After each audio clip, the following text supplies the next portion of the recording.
Assalamualaikum warahmatullahi wabarakatuh.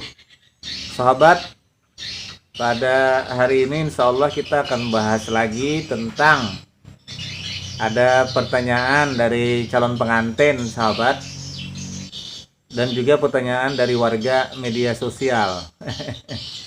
Jadi pertanyaannya adalah, Pak, bolehkah menjamak sholat saat kita sedang resepsi pernikahan atau sedang bersanding? Karena katanya kami make up dari habis sholat subuh biasanya sampai melewati batas waktu sholat zuhur. Nah, bagaimana sholat zuhurnya dijamak, boleh nggak Pak? Gitu. Nah, jadi begini sahabat, Allah Subhanahu wa taala berfirman, A'udzubillahi minasyaitonir rajim. Fawailul lil musallin alladzina hum an salatihim sahun. Artinya, celakalah bagi orang-orang yang sholat, yaitu mereka yang lalai dalam sholatnya. Nah, itu terjemahannya. Nah, yang dimaksudkan lalai di sini adalah, pertama, orang yang tidak mau sholat. Yang kedua, orang yang selalu mengabaikan ketepatan waktu sholat. Yang ketiga, orang yang selalu menunda-nunda akan sholatnya. Yang keempat, orang yang meremehkan tentang kewajiban sholat. Dan yang kelima adalah orang yang tidak perhatian terhadap syarat dan rukun sholat. Nah, itu yang dianggap celaka. Artinya celakalah bagi orang-orang yang sholat yang orangnya lalai. Lalai tadi ya 5 macam tadi diantaranya. Nah, ada sebahagian yang menyimpang. Ya, kita bisa maklumi mungkin karena keterbatasan ilmu pengetahuan agama. Mereka menerjemahkan ayat itu, celakalah orang yang sholat, katanya. Kalau begitu ngapain kita sholat? Karena di situ di Al-Quran disebutkan celaka. Ngeri, sahabat. Jadi keterbatasan ilmu pengetahuan itu mempengaruhi tindakan seseorang. Sesungguhnya yang dimasukkan celaka itu dalam ayat itu kan masih koma, masih belum habis. Celakalah orang-orang yang sholat yang mereka itu lalai dalam sholatnya. Nah, jadi lalai itu adalah 5 macam tadi itu diantaranya. Nah, bukan dipotong ayat itu, celaka orang sholat, maka tak usah sholat. Ada-ada aja ya. Tapi ya begitulah, karena kan manusia berbeda-beda, ada keterbatasan dan ada kelebihan ilmu. Jadi jawabannya adalah, bagi pengantin yang sedang dirias, lalu mau masuk waktu sholat, apakah harus bertahan? Nah, sebaiknya, sahabat, kita harus bijaksana. Bijaksana itu kita sendiri yang atur waktu. Jadi jangan kita yang diatur oleh suasana. Sesungguhnya suasana yang kita atur. Jadi, kalau di saat waktu zuhur yang banyak ya, 11.30 itu sudah harus istirahat waktu bersanding. Waktu itu digunakan untuk istirahat, memulihkan tenaga, lalu makan, lalu sholat. Jam 1 atau jam 1.30 lalu bersanding lagi.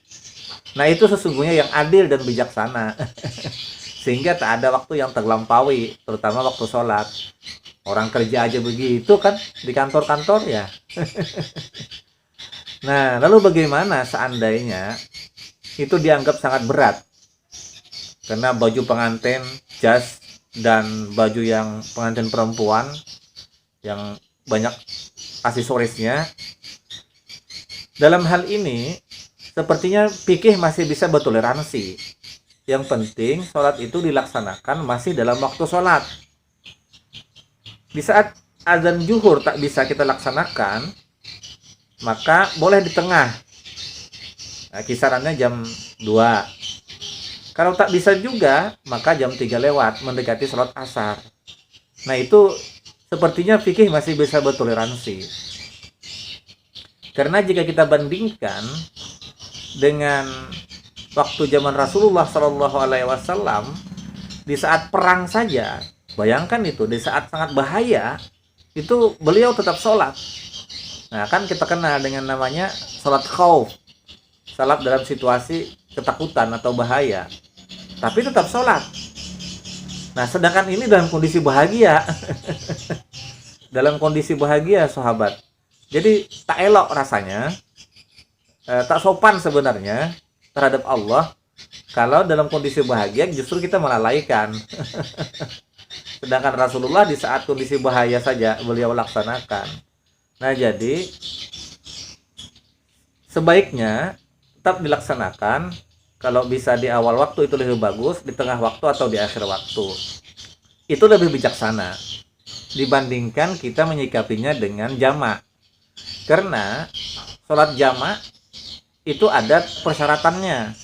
Jadi pernikahan, beban make up itu belum masuk kategori membolehkan jamak.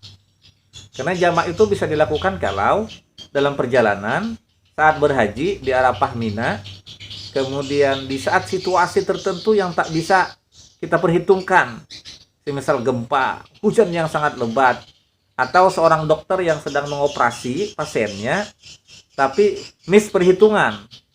Ternyata pasiennya itu belum selesai-selesai, sementara sudah waktu sholat masuk, dan bahkan nyaris sudah habis waktunya ke sholat yang lain. Maka itu bisa ditoleransi untuk dilaksanakan jamak. Karena tadi dalam situasi darurat syar'i. Nah, kalau itu masuk. Jadi jamak itu ada syaratnya. Tak bisa langsung dikatakan jamak saja. Nggak bisa. Kita ini takutnya menjamak sholat karena resepsi pernikahan itu bagian daripada kelalaian kita terhadap sholat.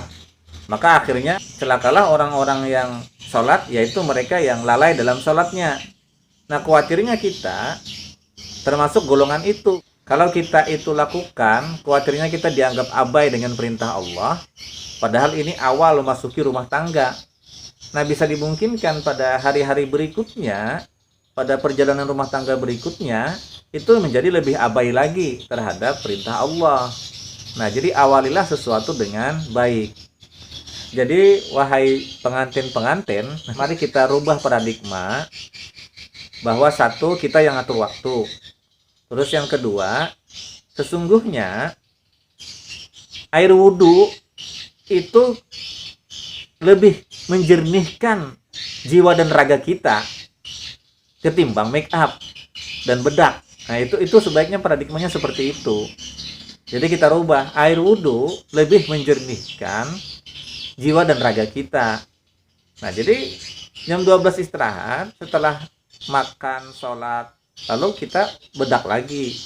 Dan memang di tempat kita ini kadang-kadang sangat amat wah. Nah, karena bedaknya itu melampaui batas kewajaran kadang-kadang ya. Kadang kami menikahkan ya, di saat pernikahan itu bedaknya biasa. Dan itu memang terlihat gagah dan cantik. Namun ketika di pelaminan, itu berubah menjadi tak gagah dan tak cantik lagi. Kenapa? Karena terlalu dipenuhi oleh bedak dan make up, sehingga keaslian diri seseorang tuh hilang. Jadi kita kaget lah, tadi pagi dinikahkan cantik dan tampan, lah kok sekarang jadi berubah. Nah, jadi bedak itu atau make up itu bisa memungkinkan, bisa tambah cantik, bisa juga menambah tak cantik. Bisa menambah tampan, bisa juga menambah tak tampan. Nah, barangkali itu sahabat. Mudah-mudahan pandangan ini atau jawaban ini dapat memberikan pencerahan bagi kami dan penanya dan kita semua. Sahabat, bagi yang belum subscribe channel kami Penghulu Cinta, bantu subscribe dengan cara menekan tulisan subscribe di bawah video Anda yang masih berwarna merah untuk tidak menjadi merah lagi. Bagi yang sudah subscribe, yang sudah warna hitam, terima kasih banyak. Mudah-mudahan jadi amal kebaikan bagi kita semuanya. Mudah-mudahan Allah Subhanahu wa Ta'ala selalu memberikan kesehatan kepada kita, panjang umur dan hidup penuh barakah. Mohon ampun maaf jika ada kekurangan dan kesalahan. Jika ada yang ingin mengoreksi atau menambahkan komentar dan bertanya, silahkan komentar di kolom komentar. Demikian dulu. Wassalamualaikum warahmatullahi wabarakatuh.